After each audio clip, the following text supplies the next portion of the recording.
So say hi, Tracy, guys. Okay, so the comment should pop up at some point. I don't know if this is. I'm going to check on my side if we are live. It says we are, but I don't know. I don't know what is happening. Says we are. Yeah, it does. It says we are, but there we are. Cool. Are we there? Yes. Or it's like a seance. Are we there? Can you hear me? Are we there yet? Are we there yet? Okay, so we are live. Hey, Dan. Hey, Dan. Whoop, whoop. You're here. Hi. Okay, so let's just do this. Make it look all fancy. Welcome with special effect. Liam. Liam, do a little dance. Do a little dance. Every time someone says that to me, I think of that song, like, do a little dance. Make a little love, get down tonight. And it just like plays in my head. I'm like, but every time someone says it though, you do a dance move that you don't actually do when you're dancing. And it's a song I never hear. Oh, it's a song I never listen to, and it's a song that definitely shows my age. But it's a song I never listen to unless someone says do a little dance, and then I'm like, I have to listen to this song now because it's an earworm. But it's all good. It's all good. Let's see if there's anyone else. Hey Drew. Hi Drupit. How are you? Hi. Hi. Okay, so we're just gonna give like 5 minutes for everyone to like join in. We've got currently like 8 people online and have joined us, so we'll just give them some time. And in the meantime, we can talk about all the other things we were talking about really before we started. What were we talking about? We were talking about Liam's hair. We were talking about Liam's hair. In a good way. In a good way. Liam's hair, Liam's an amazing little kid, Liam's wife's love of plants, and the fact that she's like a spirit sister. Oh, siblings looking alike. That's what we were talking about. We were. Siblings who look alike at different stages in life. How many siblings have you got, Fiona? I have 2 brothers, an older, a younger, and a sister. My brothers don't look alike, but no, my brothers look like my mom. And then my sister. So you're also one of 4.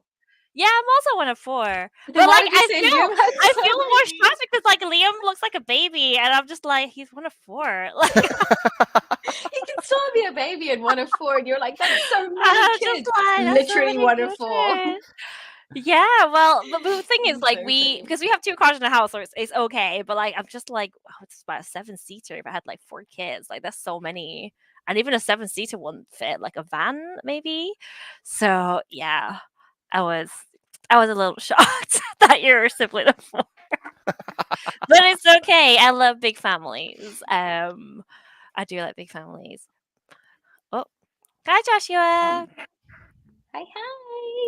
I saw Josh saying he's like super excited for this, and we are excited to have you here. It's gonna be a really interesting chat. It's all just gonna be pretty much Liam in the limelight. I hope he's comfortable. Nice ears. I couldn't not wear the ears. Yeah. Thanks, John. They're still working. The ears are everything. She's like, do I wear this headset? And yeah, like, no. Yes, absolutely wear the headset. That's what we do. We wear the headset. The only time I wear these is when I'm gaming by myself and like I'm zoning in to the game. Don't talk to me. Don't bother me. I'm playing Sims, which I absolutely building my new We've got like 9 people up at the moment. So we can literally just, I don't know, start when we're ready. We'll start with some intros. So Fiona, you go first, I'll go second, and then we'll intro Liam. Yep. So I'm Fiona. I think maybe some of you have seen me before, but I am the partnership account manager here at 1111, and I have been here for 5 years. And yeah, that's it. Really, that's all. I love gaming, and I love these cat ear headsets. How about you, Nick? Yeah, I pretty much love the cat headsets. Pretty much something I love. But I am the brand and content manager, as you can see under my name. It says brand and content. I am the brand and content manager at 1111, and I'm here to do all things branding, all things content, all things community, all things people, all things Liam. And I've been doing this for like 10 years now, but not at 1111. But here I've been using that experience to get people like Liam to be my captive, like, mentor and teach me things like accessibility in games. Go on, Liam. Hello, everyone. I am Liam, Partnerships Coordinator at SpecialEffect, the gamers charity, and I have been with the team for about 5 years now. Sharing the good work of SpecialEffect with the games industry and people like Nick and Fiona. I've known both of you for a little while now, and just awesome people in an awesome industry. So absolutely love it and happy to be here. Yeah, I think I met we're Liam so excited to get into this. maybe 3 years ago. I met Liam. I think it was. I met you, Fiona, at my first develop, where somehow you convinced so many people to get up at 6 o'clock in the morning to go for a walk. So. Oh my god, that was amazing. That's amazing. That morning, though, I was just like, I'm regretting it, but I'm like, but we're doing it because we're committed. Fiona, it made you a legend in the industry. You know, you got everyone out of bed to do something that didn't involve like parties at develop. True, that is true. That is true. You did manage to find like the only moment of develop that doesn't have an event. I know, right? Because it's so early. It's so busy as well. Developers are jam-packed with things, and then you're just like, okay, well, all I've got is 6 a.m. Who's up for this? But it's for a good cause, and everything we do, like we did one this year. We did one this year for like with whale and dolphin conservation, and we were up. It was pirate themed, and we collected hideous treasures off the beach of Brighton. So these events, they mean things, and they're very fun when you get there. Getting up is not fun, but once you're there, it's like a good time. So yeah. Guys, before we start, I wanted to say that community, if you have anything that you'd like to add to the questions as we go, you'd like to ask Liam some questions, please do so. Feel free to share whatever you've got on your mind. Feel free to add your own experiences as well and how this has helped you, because the more information, the more we all learn, the more we grow. So let's hit it. Fiona, let's start. Yes. So what is accessibility in games? So personally for me, there's a few things like that's more obvious. Accessibility in games is like it can be controls, which is quite a big thing as special effects, but also kind of like subtitles and also kind of like different enhancement modes that you can get, but to make it accessible so anybody any level can play. But I don't know if like Liam, you would define it differently.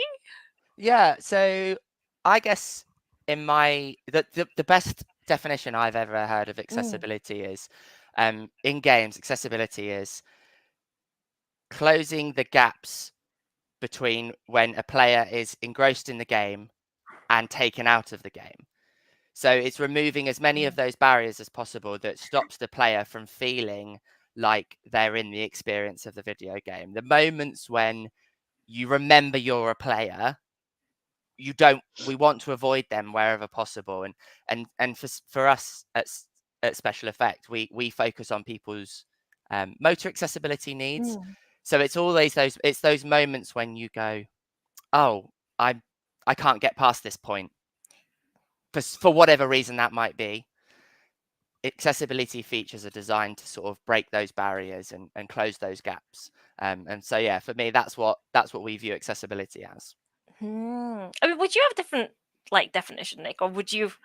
To be honest, that's actually probably the best one I've heard so far. Yeah, that's amazing. Well. I was like, that actually makes so much sense, and I feel seen. I feel seen. Yeah, because Fiona and I cannot play without accessibility mode. We've spoken about this, but yeah, we can't get on with it. So, and there's different types as well. So you focus on mobility, you said. But is there any other focuses? Like, what are the different types? Like, I'm just going to ask from the new perspective here. Yes. So there are other forms of accessibility, like audio sensory disorders that might cause troubles, cognitive problems that might cause accessibility needs, but kind of they all feed into each other. There's difficulty settings, things like that. There's lots of those are kind of the three main areas that I would view from a top level of accessibility, but then you can break each of those down into infinitesimal different categories. And actually, in terms of kind of on that then, like, so obviously we haven't actually gone through the mission of what SpecialEffect does at the moment yet, but what would you say the mission of SpecialEffect is in terms of accessibility in gaming? Our mission is to level the playing field for all players and to help gamers who have been left on the sidelines for whatever reason that might be, get them gaming, whether it's get them gaming for the first time, get them gaming again, or just improving their experience as much as possible. And so, yeah, for us, it's it can be quite concisely defined by when everybody plays, we all win. That's awesome, actually. That's very cool. But now when you're thinking about like how they go about their mission, what does a successful mission look like to SpecialEffect? So what does success look like to SpecialEffect? How do they measure that? It's definitely not ROI, but definitely from a perspective of mission accomplished. You know, we've done what we aim to do, and how does that look for SpecialEffect? I think for us, it feels like a mission accomplished every time we see the look on the face of someone who has managed to play something or managed to achieve something that they couldn't do before, whether that be playing a game with a sibling, whether it be getting past the first level of a game they've always wanted to play, or whether it be for the very first time feeling that autonomous sensation of making a move on a joystick or a button that controls a character for the first time. And for us, That's every so time fun. we see those moments of recognition for someone when it's like, I did that, this is the first time I've been able to do that, or the first time I've been able to do that in such a long time, every single time that happens, it's a success for us. I think that's kind of interesting in terms of kind of how that's kind of like measured, and kind of how you guys, it makes you guys feel as well. I mean, but how do you assess the specific needs of the individuals then? Yeah. So we have a team of medically trained occupational therapists. Okay. And so in order to sort of just clarify this most easily, I'll sort of take you through the process of how we help people. So a person or their carer or a family member will get in contact with us and say, I would like to get access to gaming, or I'd like my son or the person I look after, they've shown an interest in gaming, whether that be because they've got a console, or they just want to play something and video games feels like a good opportunity for them. They'll contact us, and our occupational therapists will start with a conversation. So whether that be over email, as a video call, or immediately straight to in person, we'll have a chat with them and see what it is that they're looking to achieve. And then we will do a full occupational therapy assessment for them, and whilst we're assessing what they need, we'll start to create something for them. And so it's all entirely bespoke for that that specific individual, because with motor disabilities, every single individual is completely different, and we could see 500 people with the same title of their disorder, but each one of them is affected in a completely different way. And so for us, it's that medical training that gives us the specialism to say, I was going to say, you have to have like really intelligent people, really gifted people to understand the differences in each disability as well, and ensure that the decisions we're making aren't going to be detrimental. And we don't give someone something that makes them feel like they can do something that is actually then causing more trouble. So it's that, think about that sort of thing. Actually, like the ramifications of if you do something really nice for someone, like what are the ramifications of that playtime on them afterwards? I was actually going to ask, what kind of technologies would you guys use? Like, what kind of methods do you guys use? Like, how do you know where to go when you're meeting a specific individual? Like, is there like, of course. So can you describe some of the adaptive technologies, the equipment, and like how do you help these people get from A to B? Of course. So adaptive switches, adaptive joysticks, different first-party devices that help people. Like there's the Xbox adaptive controller, the PlayStation Access controller, the Hori Flex for the Nintendo Switch. These devices are available. They're purchasable for most people.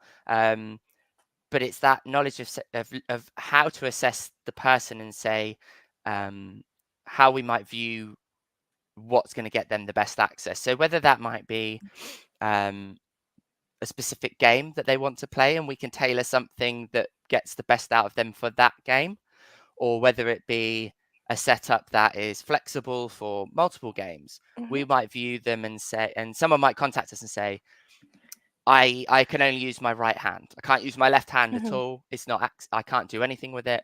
I can only use my right hand. Do you have any one-handed controllers? And we might go and have a look and chat to them and have a look at what they can do and say, okay, you don't have much control of your left hand, but you do have some gross motor movement. Could we provide one huge switch that, it just serves one function, and you can just that's the thing that you use that hand for? Or that hand isn't possible, but do you have a headrest on a wheelchair? Do you have a joystick that you use for your wheelchair that we could, when you're gaming, we drop that out and we use something that almost completely replicates what you're using.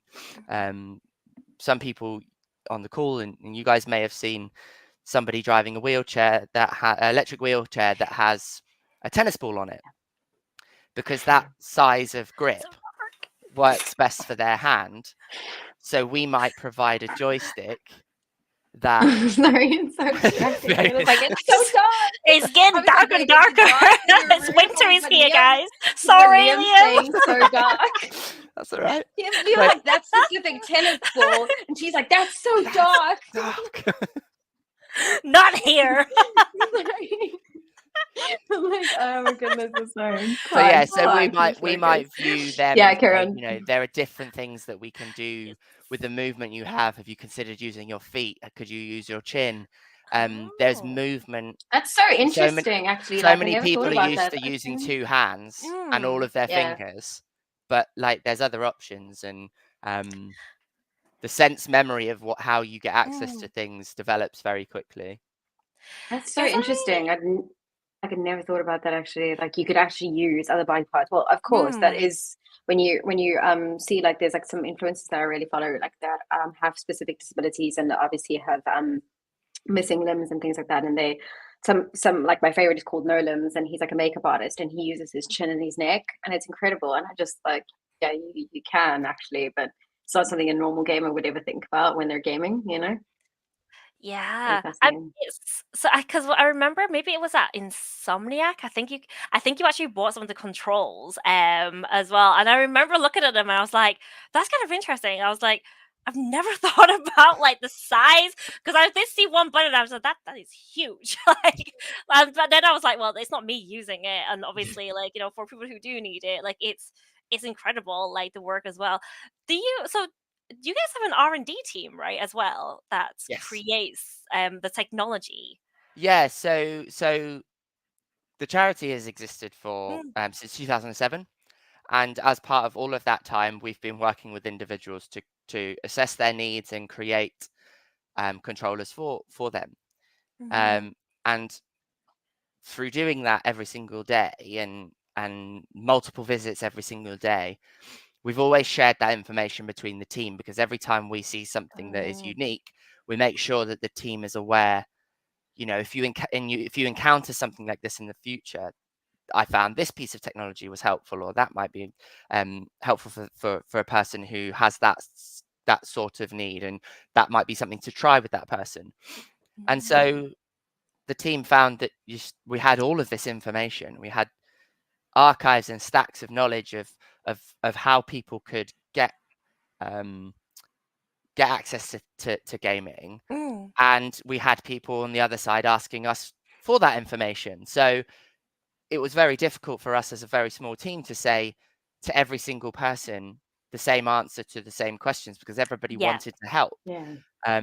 So our R&D team have created completely free to use online resources that are available for game developers, for people worldwide who want to get access to gaming and can see a piece of kit and think, oh, this might help me, but I'm not sure.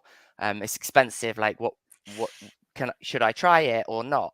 Yeah. We've done that research. We know what those bits of kits are generally like, and we can say what they are likely to help with, and be able to share that information around the world with people.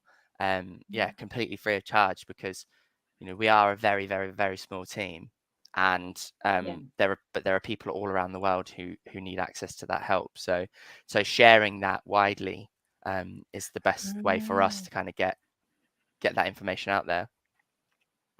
Is It that sounds like accessible? Oh, sorry. no, I was just saying it sounds really like, when you say it, it sounds so like common sense, but it's actually like something. Yeah. It sounds like it would be common sense, but it's actually not something people consider. That, like, the fact that you are such a small team and it's such a worldwide issue, or consideration or cause, that we're all working toward. So yeah, I think that's really interesting when you said it that way. You were like, actually, we share that knowledge as much as we can. Yeah, exactly. And that we have done some very specific things, but generally they serve as examples. So Fiona, probably what you were thinking about is this: we've worked with a developer to make some games that are eye gaze accessible. Yes. So you might have, if you have access to an eye tracking device, because you have no physical movement other than maybe the access to your eyes, you should still be able to play games. Like, you still want to pass the time, you still want to do things that are enjoyable. So we started with a piece of software called iMine, which is a interface that makes Minecraft accessible for people to just use their eyes. And you can download that software worldwide, again, free of charge. It's open source software, and people can just play Minecraft using their eyes, and the worlds that some of our service users have created are absolutely incredible. And then we thought, there are some other games that could be made very easily accessible. And so we created eye gaze games, as I said, with another developer. We've got it's a suite of browser-based games that are able to play with eye gaze, but in order to encourage the inclusion element of that, you don't need an eye tracker. You can use an eye tracker. You can use a keyboard and mouse. You could use an Xbox controller or a PlayStation controller. If you've got one button that you can use, they're accessible in those ways as well. So it's all about, for me, I view it as, instead of us creating something that makes you feel separated, because people want to help, and saying, I want to be able to help people who struggle with this issue, so I'm going to make something for them. It's a lovely idea, but who are they going to play it with? Who are they going to talk? Who are they going to talk to about it when they go into school and their friends are saying, I was playing Minecraft, my mum let me play Minecraft, or I was able to do that and I built this. Let's find a way to get access to those things that are already out there, that are already amazing, but there's just a few barriers that we need to overcome. It's all about inclusion.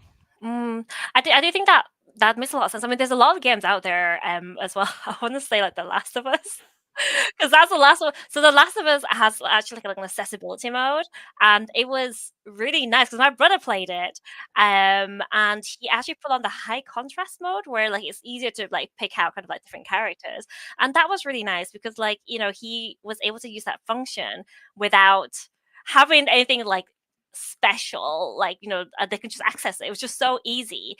And I usually use like the audio because I'm really I don't listen. Boring game. I don't listen. And so the enhanced audio mode actually really helps because, like, and even like the controllers and having the vibration and that, those kind of haptic feedback. Yeah, the haptic feedback.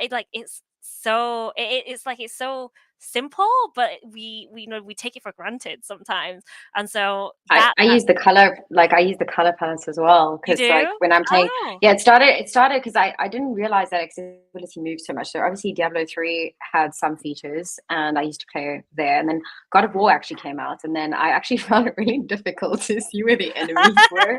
So I like highlighted them like red and yellow, and I was like, okay, this one's not that harsh, and this one's like a big boss. So big bosses were like in red, and then like small like feeble little things to kill were like in yellow, and that's how I got through. And now that's how I play sometimes in Diablo. I'm like, okay, this is how I need to see things, how to spot things. And when you hover over it, Diablo normally actually has like, it will hover red around something that you can pick up or interact with.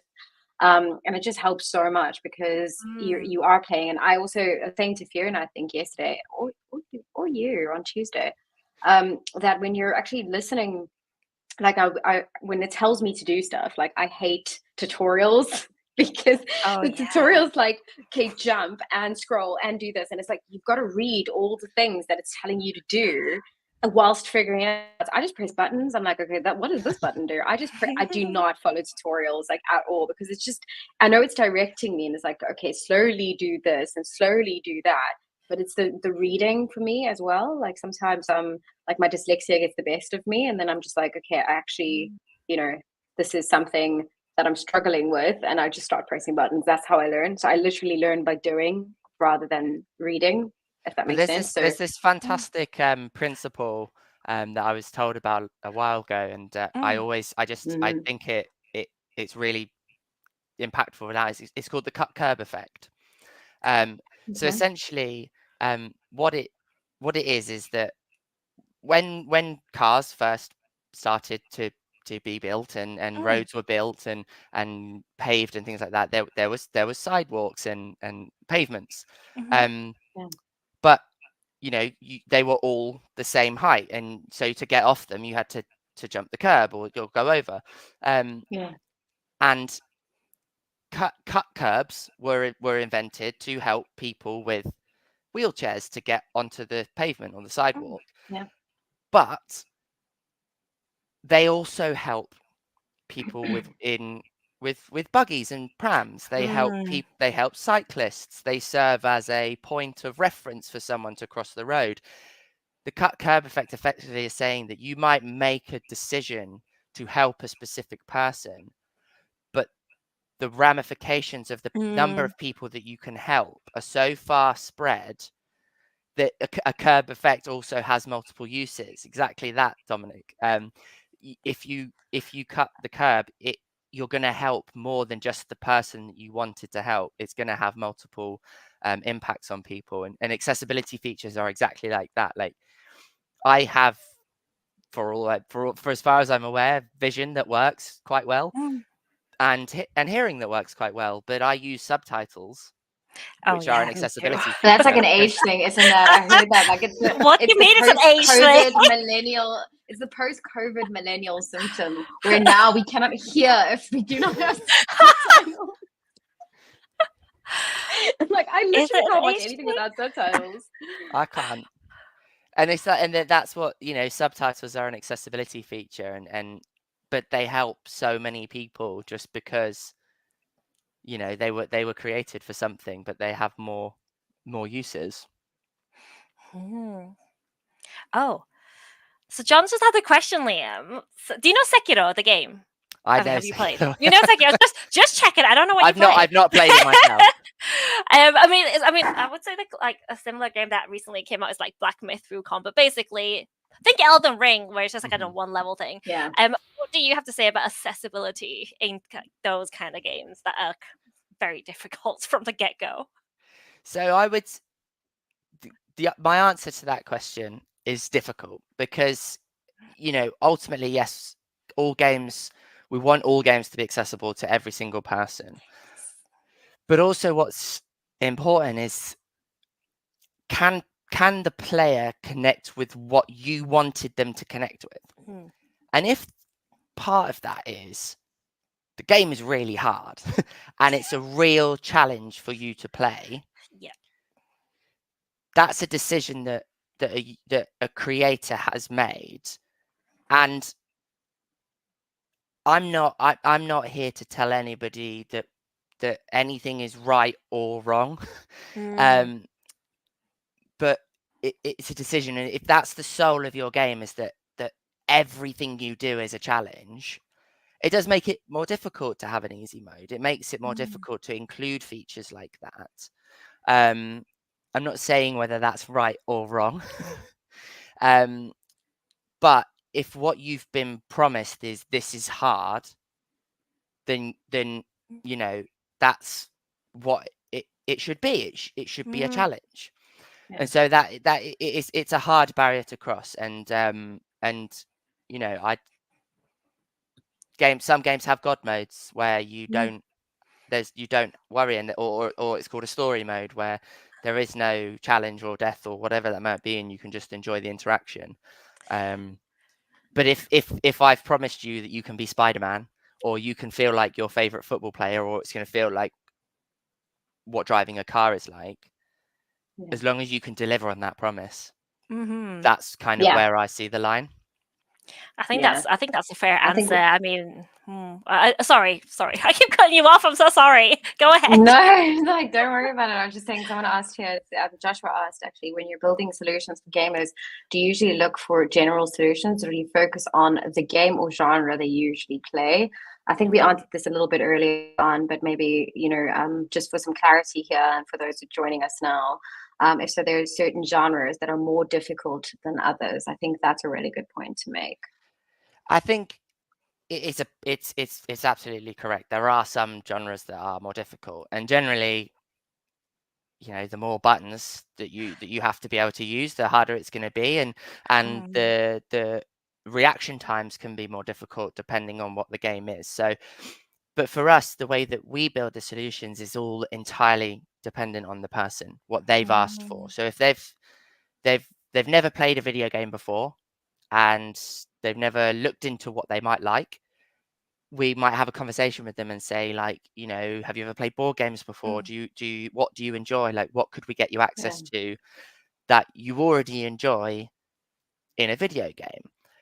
If they come mm, to us and say, I would like to play this sports game, or this, you know, I would like to know what it feels like to experience driving a car, we'll get that access for them to what they want. mhm, But if it is a thing where they say, you know, I just want to play some games, I just want to see what I can do, then it's almost like a consultation approach. It's like, what can we find Yeah. that helps you? And there are certain games that have really useful like training modes, mm, or you know, for some assessments, we might get someone using the FIFA training mode. You know, it's just a player, and there's mm, a football there. mhm, Whether it's football or not is kind of irrelevant at that point. It's just an access to, you know, can you move the character around with this joystick that we've given you? Can you Yeah. press these buttons? And then once we've got mm, that, you know, started, Like A/B testing different mm, yeah, what mechanisms can to we see what find that would works. then, And again, what like can you we said, find what you that you'd works but like? doesn't create an effect afterwards as well. And that's such an interesting perspective as well. But now I know from Nick, we mentioned this in the past, or he mentioned that you guys work with studios on certain games as oh well. So yes, it's not only just helping people find or play the games that they love, but it's actually, you actually have a say, or you take part in the development of these games so that the forethought for those sorts of disabilities are considered. Yeah. I just wanted to ask you a little bit about that. Like, do you collaborate with certain developers to promote accessibility in games, and what does that look like? Like, who do you work with, and just give some examples of that. Yeah, of course. I mean, so you know, we're open to working with anyone who needs some help, or needs some ideas or advice. Um, Yeah. it's for us, for Special Effect, we always live by the mantra of we're campaigners. We're catalysts for change. We're not campaigners. We're not there to bash down a door and tell someone that they've done something wrong, or actively go out and say this is what everyone has to do. mhm, But what we try to do is create opportunities for people to learn and develop and change, and hopefully build to the future. So if you can create if there's one feature that you think would be easily insertable to your game that can stay for the next game, and then for the next game you can add another new feature, and then you look back in 5 years of development and you've added this entire suite of accessibility features, like that's absolutely fantastic. Or you might look to something like EAFC, where we worked with them to develop the 1-button and 2-button control schemes, where you can play FIFA using 1 joystick and 1 button. And that's so cool. They've got the programming and the development knowledge to make the game understand, based on contextual mapping, what you might like to be doing with that 1 button at the time. Oh. We're not the game devs, but we can help to suggest ways in which you're imparting knowledge that can work together. You have the medical understanding and working with the actual people who have the disabilities and understanding what they go through. And then it's that exchange of information. Dom is saying in the comments here, it's those it's things like, where can you give the user more autonomy over what they do? Can you create sliders? Could you say, game speed is slowed down and you can do it within 10%? Or could you could you offer control mapping? Is what options could you add? Because as I say, for us, we're not the developers, we're not the team, we don't know what resources every team has, we don't know what they're trying to achieve. But when we can make suggestions that might inspire change, that's much more impactful, I think. Yeah, absolutely. It's definitely something that it's definitely that workability that makes it so special as well. The fact that everyone's working together for a greater good. And that's the one thing I personally, I can't speak for everyone, but I personally love that about games. You won't find that in many industries. That only comes with someone with a disability speaking up for themselves. You guys have actually taken it upon yourself to speak for those who can't speak for themselves, to do something about that, to work with them, and then go ahead and go into the industry itself to make an impact from within. And I think that's such an interesting way to go about it. And it's kind of the reason why we asked you to come on here. It's kind of the reason why we work with SpecialEffect. Y'all are very special unicorns in this. I think the games industry is one of the first industries I've ever been involved in where people are actively like, what can I do to help? And how can I share what I love with other people? And how can I share it with more people who aren't able to do it? And that is, I think, on the whole, the people that I've met in the games industry want that. They want to share the thing they love with more and more people. And it just takes someone to go, we've had a look at it, and this is what we think could help. It's so scary to make decisions with no information. So we've managed to gather that information, and we're hopefully being able to share it so that people can say with some confidence, I think this is going to help people. Yeah, but everyone's so open to it, and you can see it. You can see it. They're so open to it. Do you also offer this? Sorry, short of questions. So do you also offer support for game studios to make the on-site testing labs more accessible and inclusive? It's not, unfortunately, it's not something we have the resources to look at the moment. Like we can suggest to studios the types of kit that they should have, that is available for people to test, to use, and ways in which people can, ensure that if you are going to be inviting people with accessibility needs in to test and get access to the game, these are the types of controllers and access that levels that they're going to need. But yeah, again, it's something that we may be able to help with in the future, but it's not something we have a huge amount of expertise in at the moment. I think Dom also put the SpecialEffect dev kit up that you were talking about earlier. Oh my god, I'm back. Sorry, I've been gosh, I can see your face now. And I was like, it's just gonna be completely black and white. You can see it's just the triangles in my head. Like it was just getting darker and darker. I was like, oh my god, guys, I'm so sorry. Oh yeah, Liam and I are just currently in an interview with the floating cat. Oh, So sorry, funny. we sorry to take you off. Well, the anyway, there's a special effect dev kit there Yes, for anyone who wants yes, to know and to look at, because that's exactly what Liam's talking about, and that's what they offer studios to take it upon themselves to test it out, see what works. And it's just that lack of gatekeeping that I really love in this industry, which makes it so great. So yeah, maybe in the future you'll be able to offer them support in other ways, like Joshua just asked. But yeah, what you guys are doing right now is just incredible. Fee, yeah. sorry, I think I interrupted you before you were like, No, I'm back. that is completely fine. I keep interrupting you.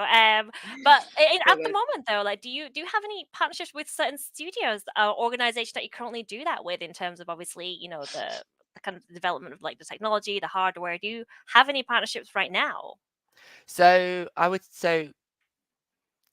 anything that we're working on right this second will be under NDA. Oh. So Okay. I, Damn. but So I you're can gonna tell us when we're offline, right? Yes. I can point out to you the things Get us that to have sign come that out NDA. recently. We want to know. So we collaborated with Sony on the access controller that was released very recently. We collaborated with Xbox on the adaptive controller that has been so impactful. We work with studios like Rare on games like Sea of Thieves to always update and come up with new things, and studios, again, I just mentioned Rare, so I'll carry on mentioning them. But like they invite us back on a regular basis to say, it's not like a one-time thing. It's not like we did that already. Okay, it's we've continuous, already helped. ongoing. It's always a conversation, and it's and as I said, with the games industry, people are so inclined to help that they're Yes. aware that it's a Yeah. constant.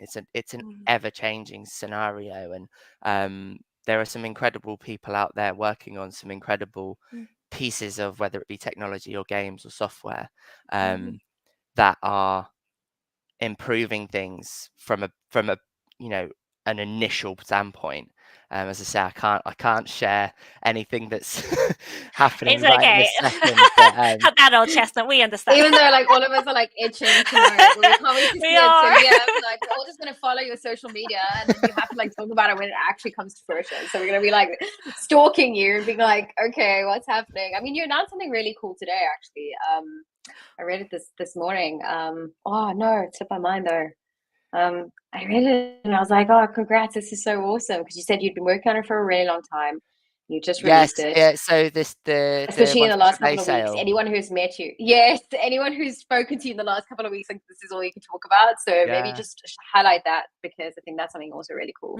Yeah, of To course. talk about. So this has been something that I've been particularly focused on for a little while now. So each year, SpecialEffect runs a games industry fundraising campaign for partners of the industry who want to help us to continue to improve accessibility for people to play video games. And One Special Day, generally it's our flagship campaign. The games industry comes together, and something I've been working on for a few years now, and building to this one is we organize a sale of games on Steam, the PC game platform, and we have over 30 games industry studios who have submitted games that are on sale to help for us help SpecialEffect to raise funds to be able to help people. So all of these creators are people that want to benefit people and help people to get access to video games, and it's something I'm incredibly proud of.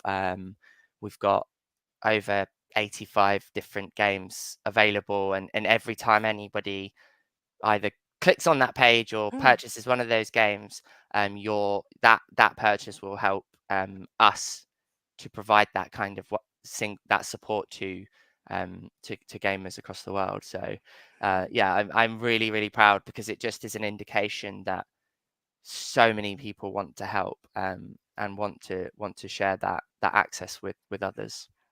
I want to get I love involved that because as well. yeah, I was gonna say, like, how do like volunteers now get involved? Except like Fiona's lucky; she is a classified special effect volunteer. But for some of us who wanted to sign up, it's been closed for a while.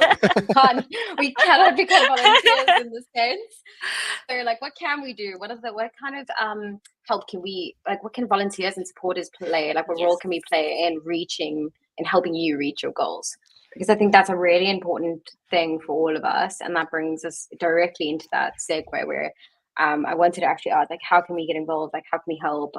What role do the volunteers actually play first and foremost? Yeah. Because there's a difference. Before we ask what can we do, it's how do they? So people who are volunteers have signed up to help. What is the differences? There's supporters and there's volunteers. Like, Yeah. can you So take us through that? volunteers as a charity, we don't have a lot to ask of our volunteers. We love them and we value them so highly, but we also want to be able to have opportunities for them to support, and that's it's a fine line as a charity, like being able to have it. You want people to want to help, and that's fantastic. You have to have something for them to do.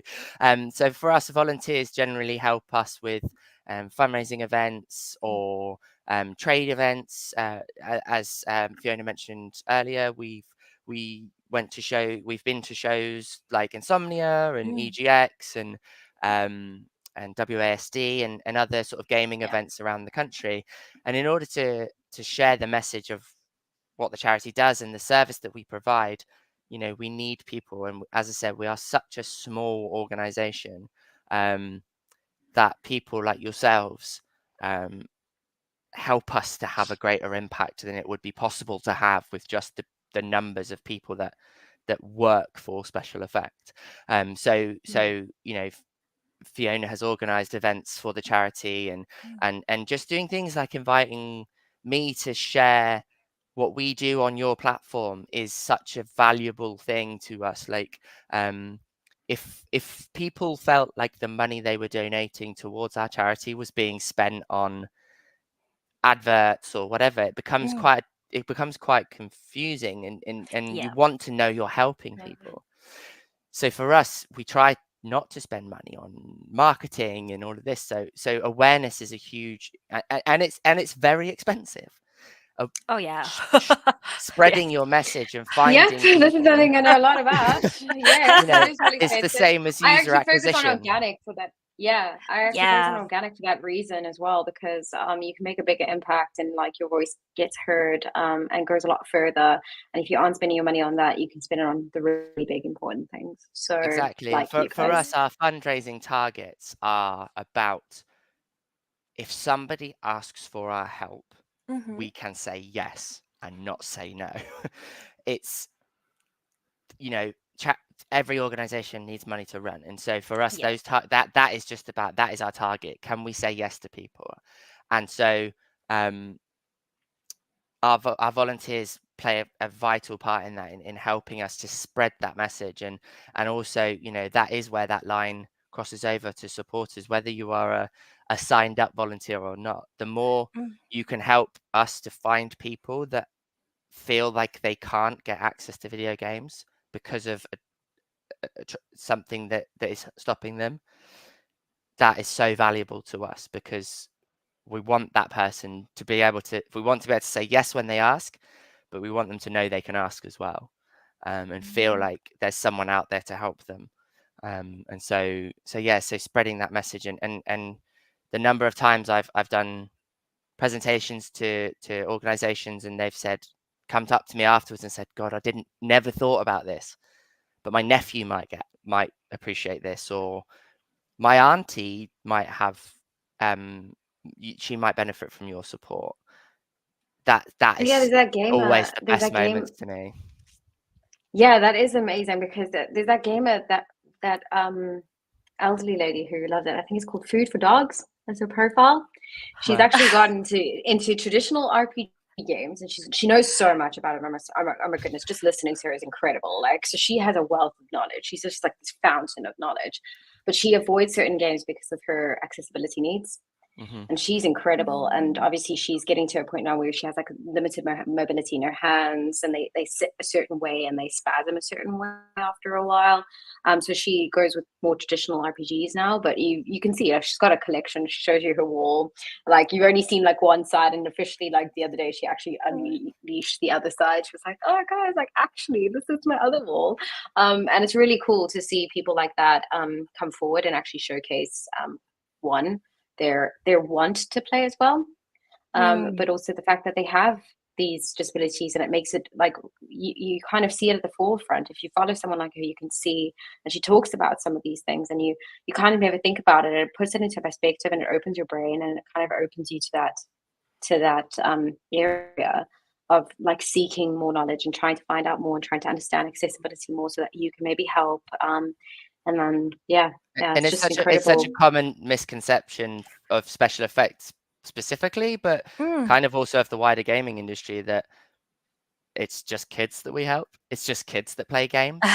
You know, the average gamer is an adult in their 30s, or between an age of, I think, about 18 to 35. Like that, the average gamer is in that age bracket. And so for so many people who've never had access to the games, but are isolated for various reasons, or have never experienced what it's like to drive a car, but could get that through a video game. I say this to people, there's a video game for everything now.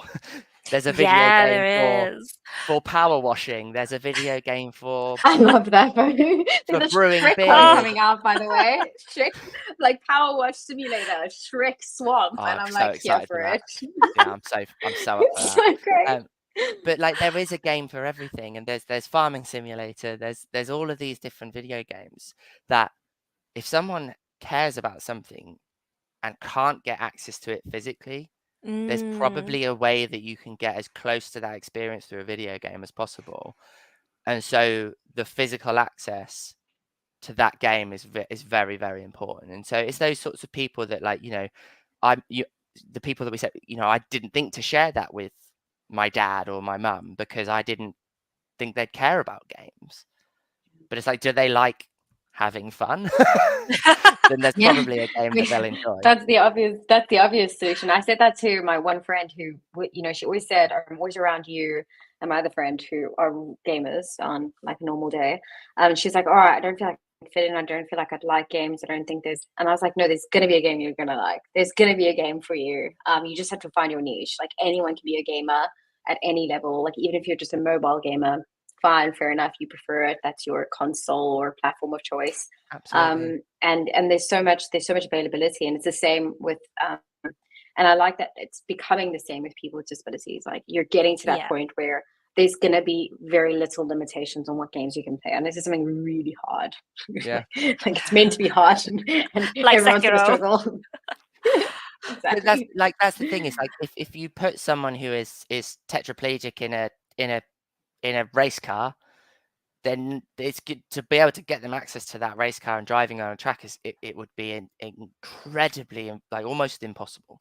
I say almost because I don't think it wouldn't be I'm sure you could do it, but like, if you can remap a controller or give them some switches and they can feel like they're driving a race car, like, that's fantastic. And I went to a video game show once, and I put a VR headset on and was put into F1 simulator, and I am absolutely atrocious at it.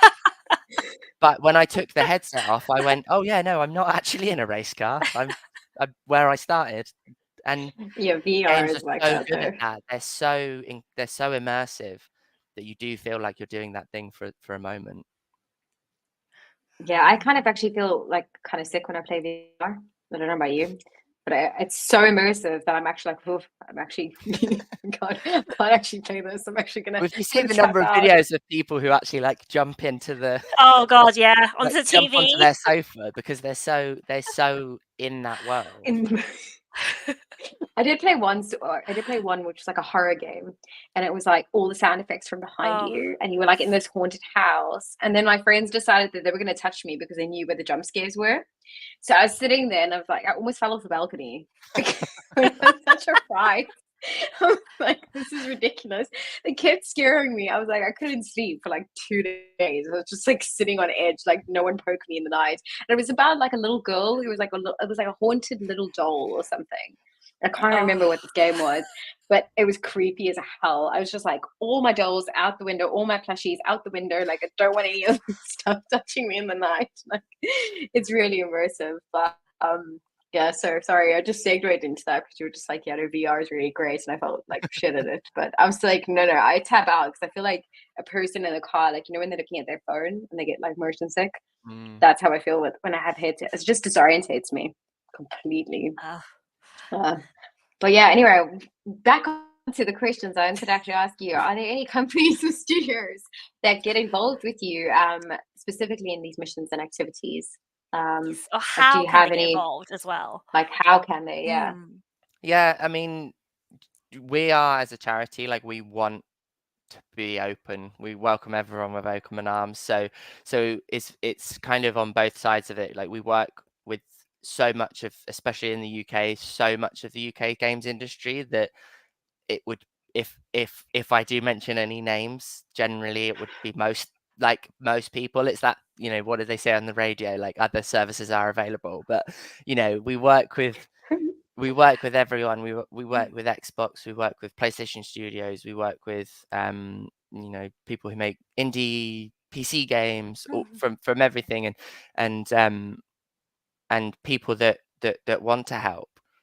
You know, we're very open to people telling us what they'd like help, well, what they'd like to help with, or what they'd like, what would work for them. Like, every studio, every company has a different culture, and so the ways that everyone can help is very different. And if somebody said to us, what can I do to help, you know, and I responded saying, well, just solve the problems, like all of them, that would be great.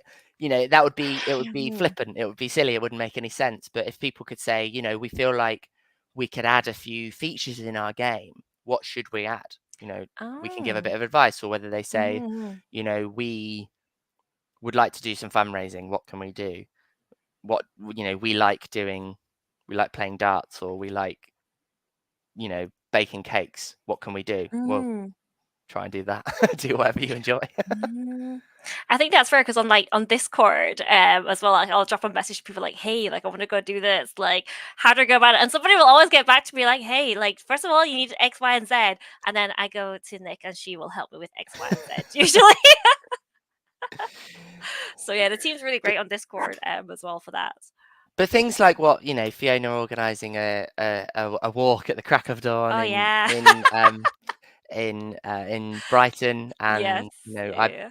Nick, I met you at a SpecialEffect event in an evening thing. In Like, the past. just being open to going and either sharing or learning, or knowing what works for you Yeah, but I guys. love that SpecialEffect also has like different games for different things, or different like ways that you Yeah. can get involved. There's like the one special day, which is also really important, and you can like touch on that as well.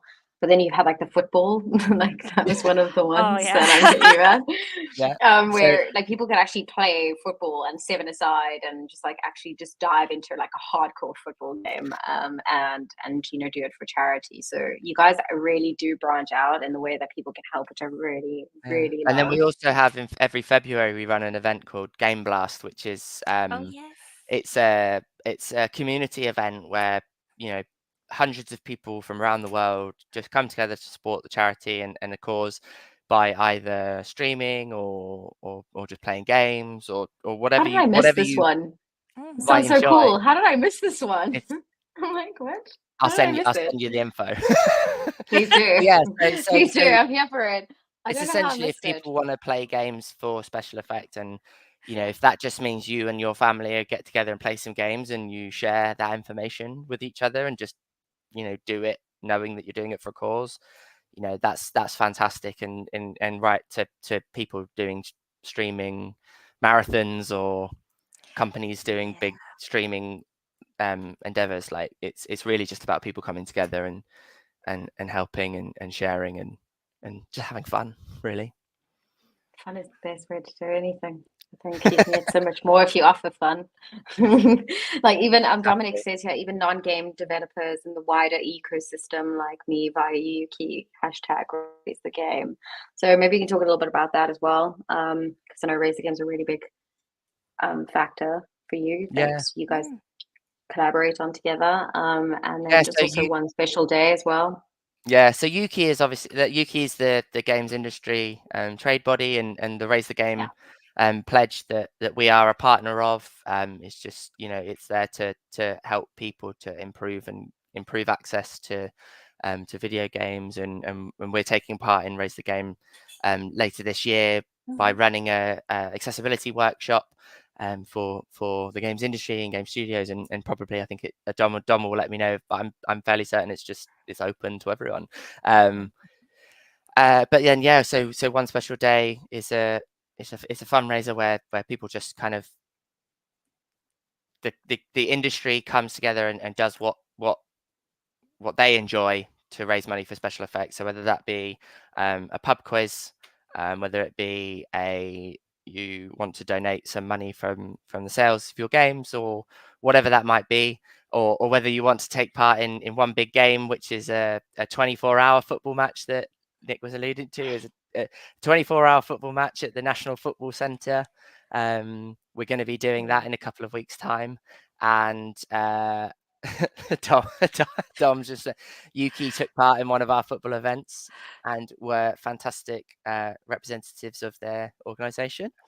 And so one big game is going to be streamed as well, so people can watch some silly people make themselves look like fools playing football on gigantic. I don't think anyone's ever come back from that and said I was amazing, because every time I've heard of anyone who played on any of the special effect, like any of the teams at the special effect event, have all lost or made a fool of themselves or come back with injuries. I know in one case, a colleague of mine came back with an injury.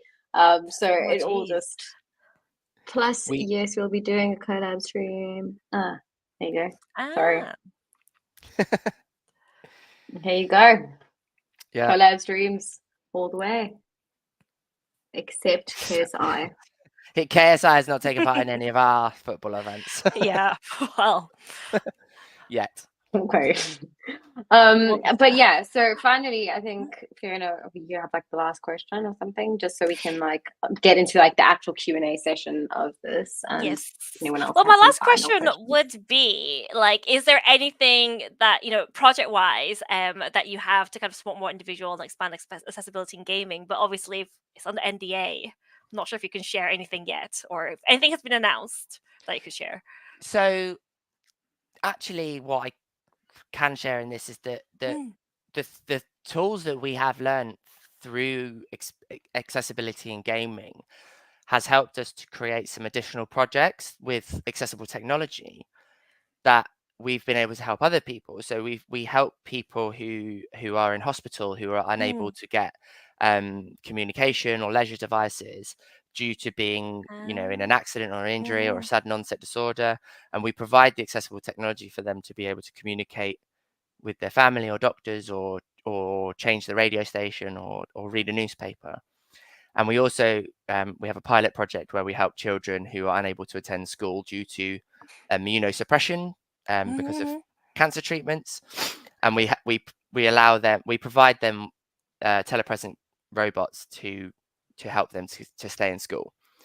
And so we've learned about those pieces of technology through video games, but then those pieces of technology then go on to improve our knowledge of how we can help people with accessible video games. So with the Stargaze project helping people in hospitals, we've learned so much about eye gaze that we were able to develop eye gaze games, and we were able to develop iMine and help the companies that make those pieces of hardware to improve them and to make them more helpful.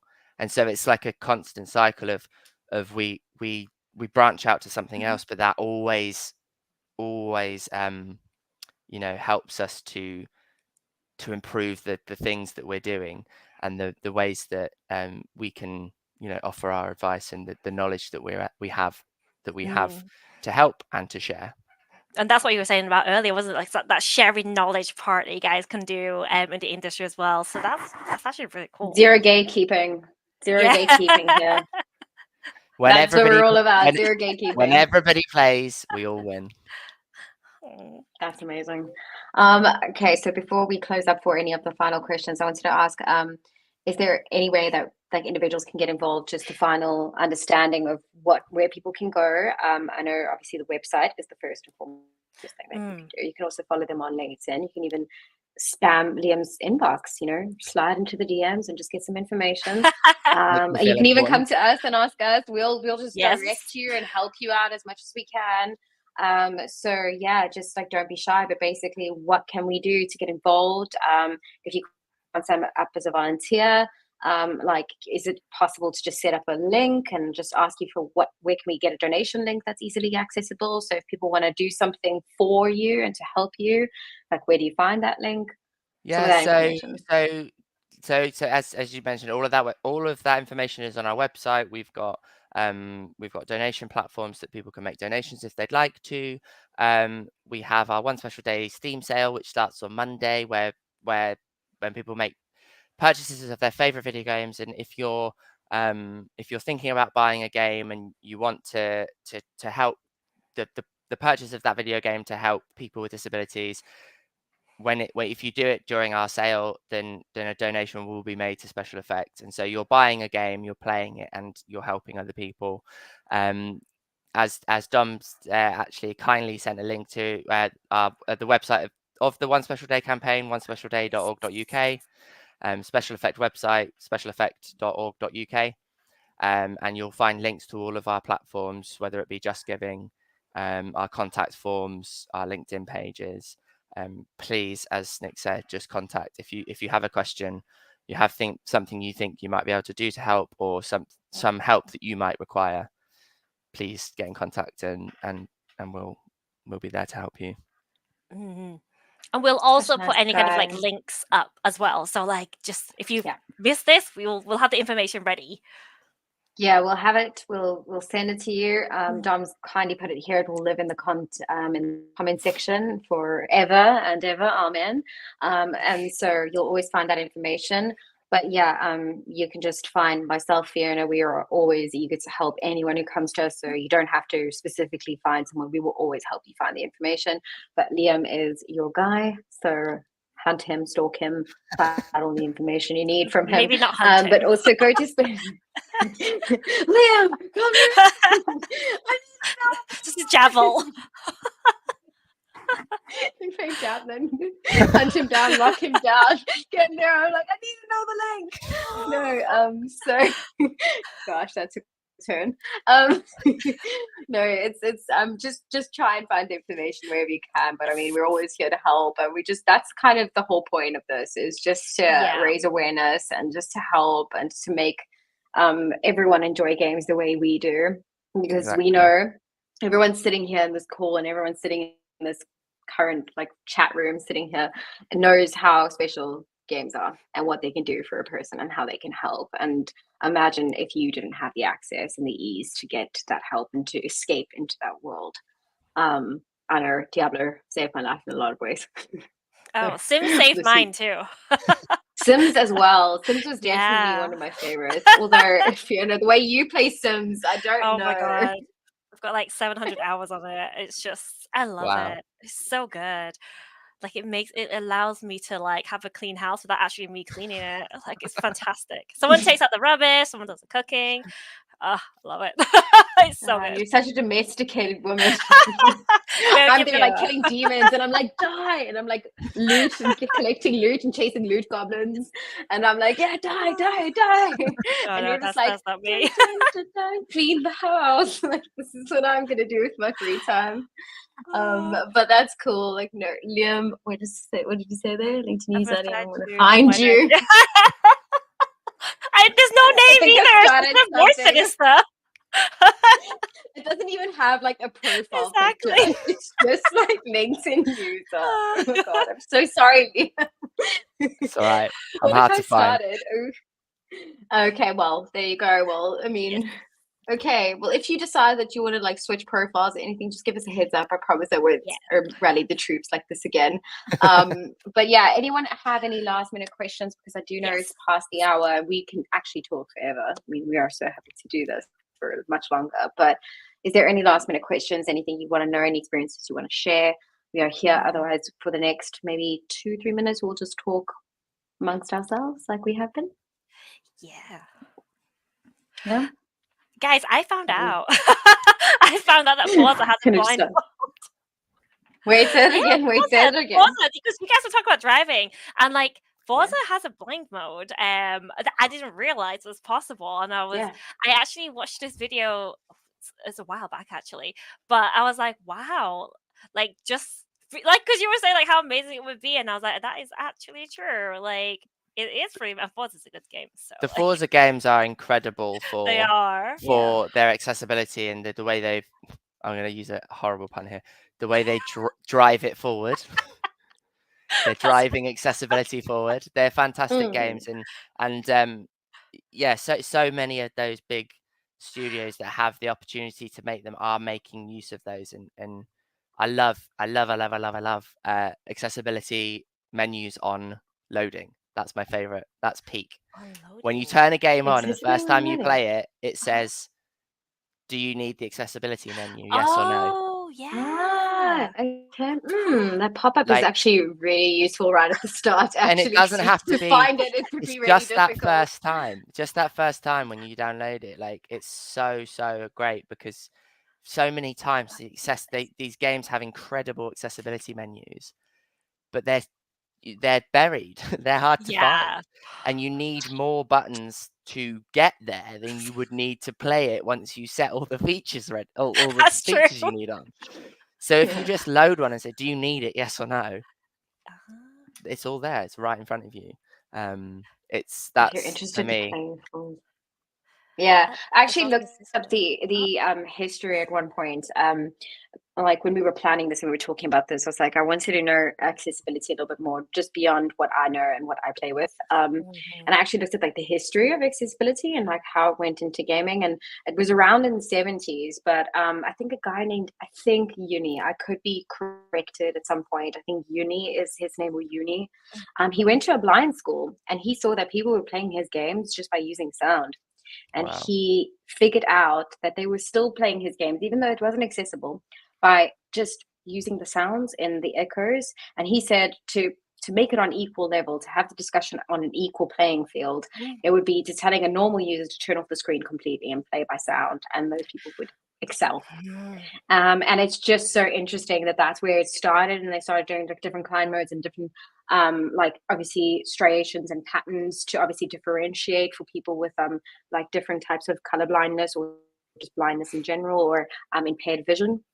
And then it's just progressed from there. So the history of it, I'll try and find it, I'll send it to you guys. It's a really cool video about the history of like blind modes in games, and just like the history of accessibility and like where it started. It's really cool.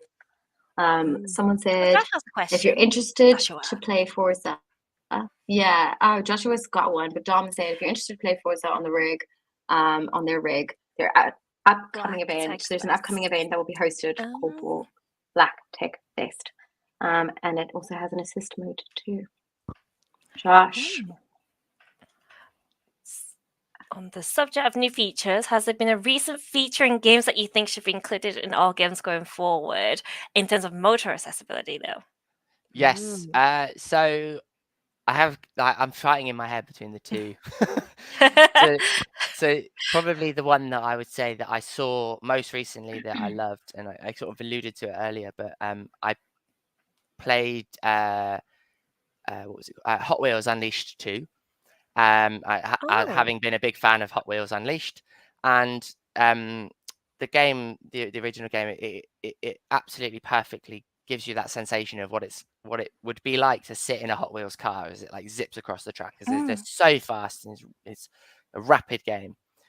And in Hot Wheels Unleashed 2, I saw that they have a a game speed slider, so you can play the game at 100% the speed of what it was designed at, but you can slide it down in 10% increments of how fast the game is, so that if your reaction Wow. times are slightly slower, you can still play the game at 90% the speed or 80% or 70%, and you're still able to get access to that game, because the spirit of the game is that you have to react quickly. If your reaction is Yeah, slightly yeah. slower, you're still reacting as fast as you can, but the game is just leveling Too that fast. for you, so Yeah, that yeah. you can get that access and still feel the spirit of the game. You can still experience what it's like to have to immediately react to something. You're still doing that. It's just your That's so physical interesting. means is a bit slower.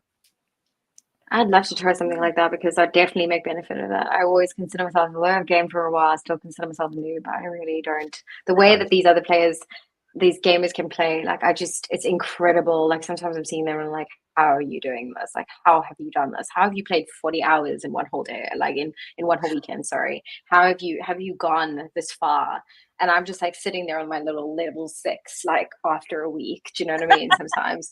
And I'm like, damn, really need to try these different accessibility modes, maybe.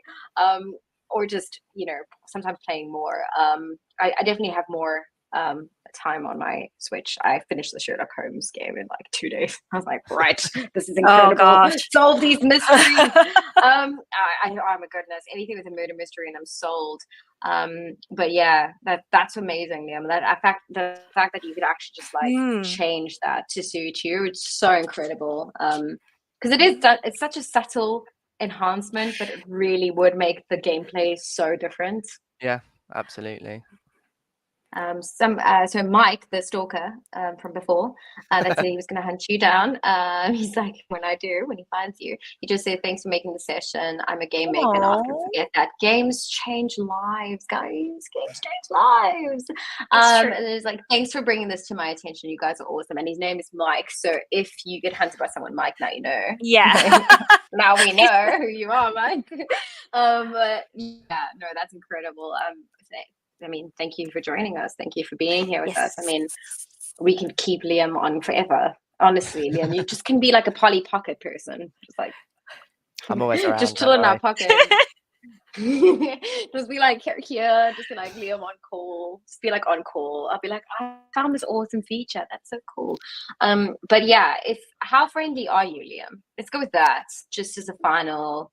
It's a slider. How friendly are you? How friendly am I? It's a slider. It goes. Oh. It goes between. Okay. That's not for me to answer. I think I'm quite friendly. Yeah, because I like, is it like, oh, I'm friendly? Because I mean, it's just so when people approach you, they know what they're getting at, and also Mike knows what tactics to get when he's hunting you. I'm quite friendly, I think. Yeah, you are. He's the nicest guy ever.